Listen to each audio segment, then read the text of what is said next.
Well, hello and good afternoon, everyone. I hope you're all having a great time listening to the amazing sessions today. Now, for the next 20 minutes or so, we are going to be talking about data storytelling. Now, this is a topic that's very close to my heart and also an integral part of my work every day at Google. On that note, a little bit more about me.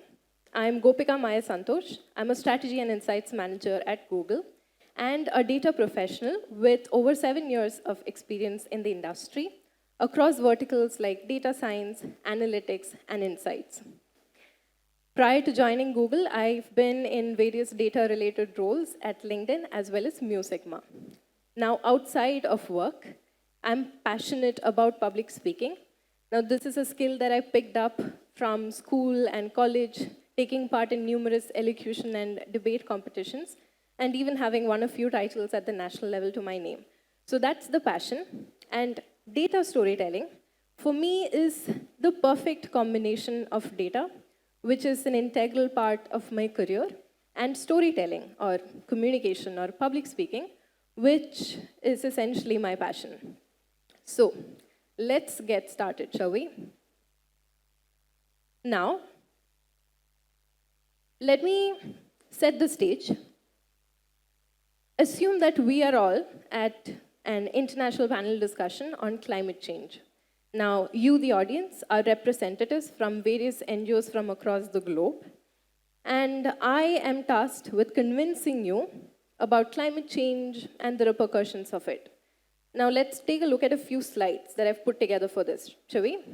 Okay, so the first slide that you're seeing over here is essentially a graph showing the increase in temperature over time. Now, we all know about climate change, and we all know how global average temperatures is a key marker of climate change or global warming. And that is exactly what we are seeing in the graph over here as well. You can see how, especially in the last few decades, the temperature has gone up. Now, moving on to the next slide, this is showing the increase in concentration of atmospheric carbon dioxide over the last few years. And you can see how steep that incline has been, especially over the last few years, starting from 2007.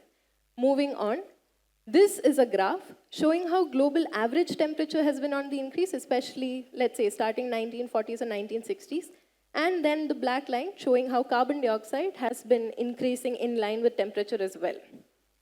Moving on, the conclusion from this is that, well, climate change is real. Global average temperature has been on the rise. Carbon dioxide concentration has also been on the rise, and we should all come together and act and make sure climate change is tackled. Okay, so that was supposed to be me convincing you with a data story on climate change. How do you think I did? I can see a lot of blank faces staring at me right now. So that was supposed to be an example of how not to tell a data story. I think I've succeeded in doing that and then some. I'm a little worried, actually. Now, I promised to keep the rest of the session more interesting than that was. And I have 3 key takeaways for you from this session. 3 lessons that have helped me the most in telling data stories. Before we move on to the first key takeaway, let me tell you a story first. So 7 years back, when I was starting my career, I didn't know much about the world of data. In fact, I didn't know anything about the world of data. I was placed at an analytics company straight out of college, and I thought, well, I finished engineering. How hard could it be? But then I was in for a surprise. It took me a good 6 months to get a grip on the data, the dashboards, the client communication, as well as the hundreds of lines of code powering all of this. I was in for a shock. But eventually I did get a grip. But then, a year into my career, came the client presentations, the business presentations. Now, these are pretty important. So, an analysis that you may have been doing as an analyst or a data scientist for 2-3 months at a stretch, you will get to present to a customer in a meeting, and you expect senior level executive customers also to be present in that meeting. So it's a big deal. And I made a big deal out of it. I worked on days at an end, putting slides together that looked really pretty, that made sense, made sure all the data and the graphs and tables from the analysis were all in there. So I was ready. And this was essentially a meeting that was super important, and I was prepared for it, so full of enthusiasm and confidence. And then the meeting fell flat. So I remember, while driving that meeting, I remember not having the audience engaged or not having their attention. As I can see, maybe some pockets are right now, which might be a little worrisome. But I was worried that whatever I was communicating was not getting through to them. So that was a wake-up call. So who in the audience thinks now that was the turning point in my career? Who thinks that is when I figured out how to tell data stories better? Show of hands. Yeah?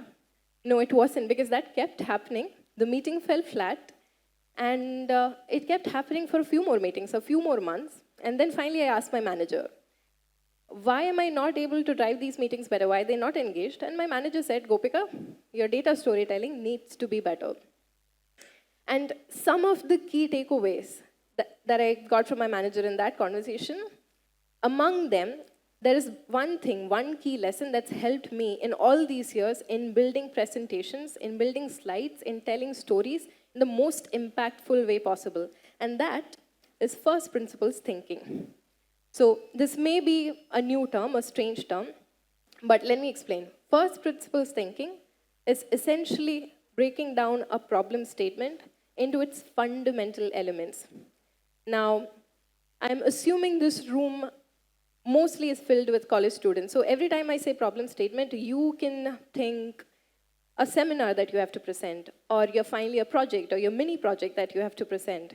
Now, you have a problem statement that you want to solve there, but the problem is we don't usually tend to do first principles thinking at the onset of trying to solve that project or problem as well. Now, if we break down to the fundamental elements of these problems, the advantage is that we don't miss out on points, we don't miss out on data. So how do we do that? Going back to the climate change example from earlier, you could ask some basic questions on climate change. So instead of just starting on and talking about, let's say, increase in average temperature or carbon dioxide, you can actually think about, is climate change actually happening? Or if it's happening, then what could be some of the major effects that we are seeing? Is the reason man-made, or is it natural? Or even focusing on man-made, what are the factors that could be influencing this? So what do we have here? We essentially have a list of questions that is breaking down that problem into its basics. Now, moving on, let me make this a little bit more relatable for you.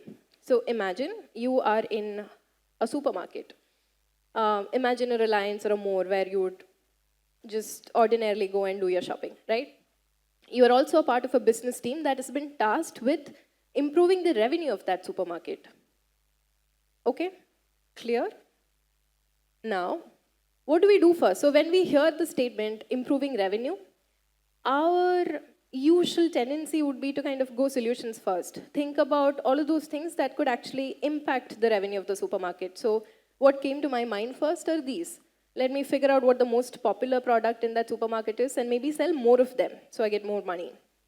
Or let me figure out the busiest time. Maybe that's the most popular time and get more customers to come in during that time. Or more easily, let me figure out what the most expensive thing in that supermarket is and sell more of those so I'm making more money. Or just plain and simple, let's get more customers, right? So do these solutions make sense? Yeah? No? I see a little bit of nods and no's. Well, the problem with this is we are very solutions first, and we tend to be very blind to a lot of different factors that could be affecting this problem statement as well. And now that is important because first principles thinking is essentially about, like I said earlier, breaking down into fundamentals, right? Now, if you think of a supermarket, what could actually be some buckets of things influencing revenue? It could be related to the products on the shelves, yeah? It could be related to the store itself. It could be related to competitors, customers, even the weather. Okay, now take 10 seconds and think of all the different factors that could actually influence the revenue. I'll give you 10 seconds.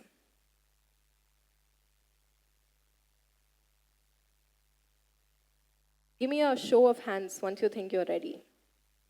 if you have something in mind. Now, do you also feel that the factors that's coming into your mind kind of falls within these buckets as well? That most of the factors that could influence this problem statement actually falls into these buckets. So that is first principles thinking and the advantage of it.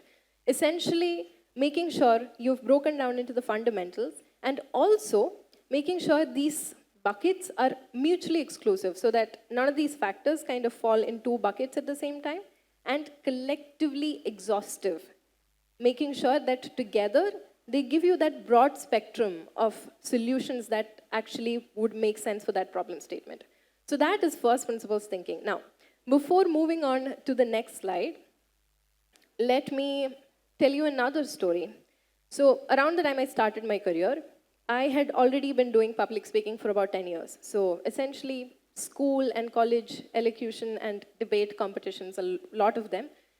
And I had even hosted a couple of TV shows by this time. So you would expect someone with this experience to be comfortable with data storytelling as well. But that was not my experience. It was a blank slate that I started from as well. But the important thing is the skills that we acquire in school and college, like coming up on stage and presenting something, like writing creatively, or drawing really neat diagrams in those record books, the hundreds of them that you have to do all through engineering. All of these things come really well together in your career as well. Because at the end of the day, when you're doing a business presentation, and I promise you, irrespective of the career you choose, whether that's hardcore technical or business heavy, whether you do an MBA going forward or you start with a career straight away, you will end up making these presentations. You will end up having these business conversations. And these tips, I promise you, will come in handy. Now, on that note, moving on to the second key takeaway I have for this session, talking headers. So again, explaining this term a little bit, what is our tendency when we start making a deck? Do we all just open PowerPoint and start making slides one after the other? Yeah? Okay, now, the problem with that again is we are not front-loading what we want to present to the audience. We are not keeping the audience in mind. An easy solution to this problem is making sure you're telling a story. So instead of saying graph showing rise in temperature, you can actually write down a story that makes sense when read together. And each of the sentences in that story could be the headers to the slides that you put together in a presentation. So if I had to redo the climate change presentation, now this is what I would potentially do.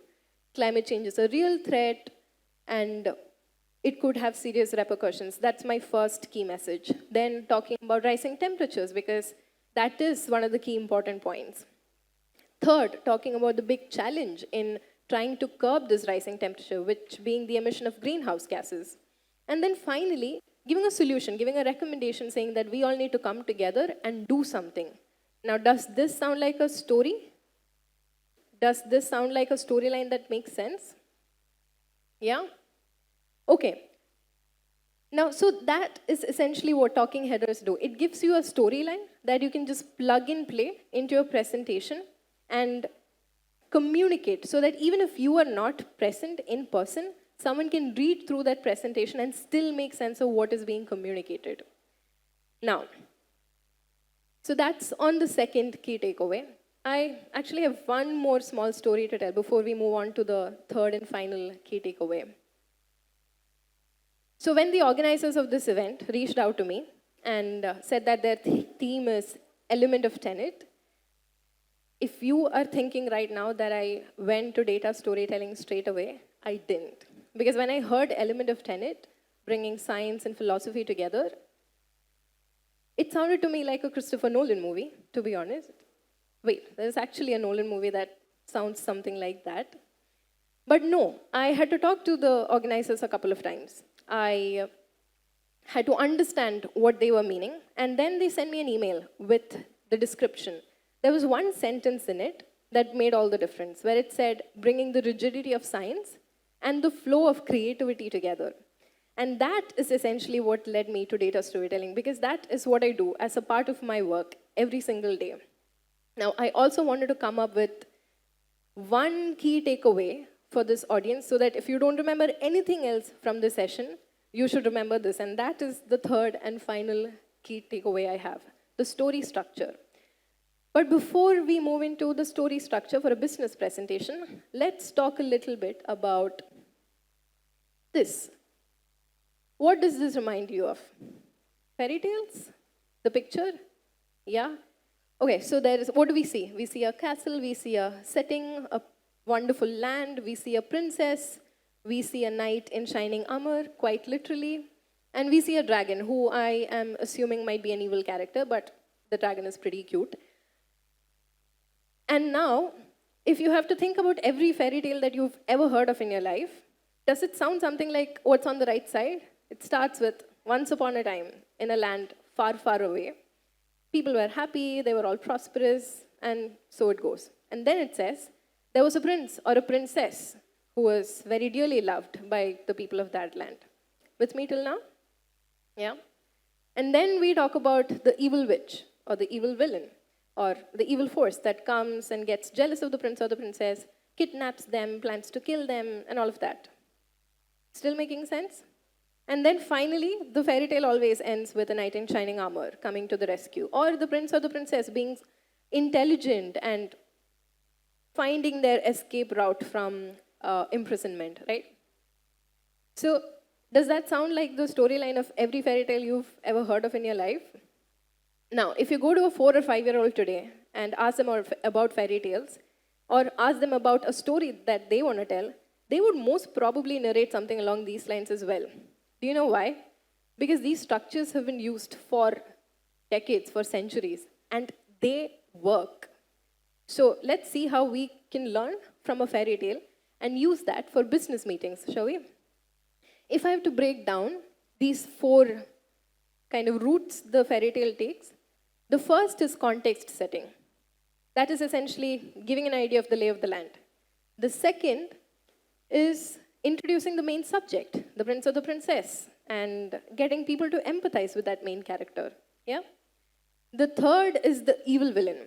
Well, that's the key challenge. What is the one big problem the main subject is facing, or the one big problem in my life? And finally, the knight in shining armor, that is the solution. So break down every fairy tale you've ever heard. You come to these 4 key points, key structure to that story: the context setting, main subject, key challenge, and solution.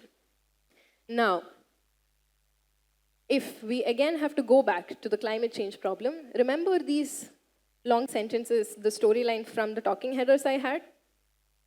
Read them through, and they will make sense because this follows the same structure as well. The structure of the fairy tale. Climate change is a real threat to the future of the human race. Rising temperature, sea levels, etc. That's context setting. That's talking about the problem itself. Amongst all of these, rising temperature is the most serious concern. That's introducing the main subject, the one topic that we really want to focus on. Third, biggest challenge in trying to curb rising temperatures, that's the key challenge, talking about greenhouse gas emission and essentially the big challenge the business is facing or that particular problem statement is facing. And finally, leading economies of the world need to come together and adopt conventions that could tackle climate change. That is the solution. That is your recommendation.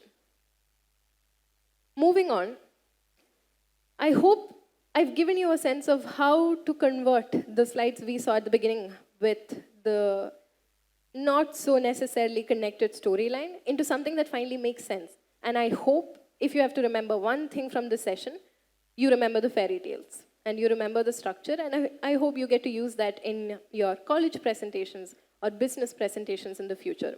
Now, if I had to redo the slides at the beginning into something that makes a little bit more sense, this is how I do it. Climate change is a real threat. I've made it a little visual, included a picture that conveys the message. I've even included a couple of more data points. Now, keep it simple in the slide. Keep it to 1 or 2 data points that you want people to remember. That is also a good thing to note. Moving on. So that's setting the context. This is introducing the main subject, the rising temperature, which is the main concern. Now, this is talking about the key challenge and greenhouse gas emission. here also you would notice I've introduced a bit more context, a bit more data than earlier, talking about carbon dioxide, but methane and nitrous oxide as well. And finally, getting to the conclusion, I'm not an expert on climate change at all, so I've kept it very simple, talking about conventions that already exist, but coming to a solution or a recommendation that makes sense. So as I wrap up, I hope that going forward, wherever you may get placed, whichever career you may choose for yourself, whenever you are tasked with building a presentation and taking it to a larger audience, I hope you remember these key takeaways and you get to build good presentations with data. Oh wait, I hope you get to weave good fairy tales with data.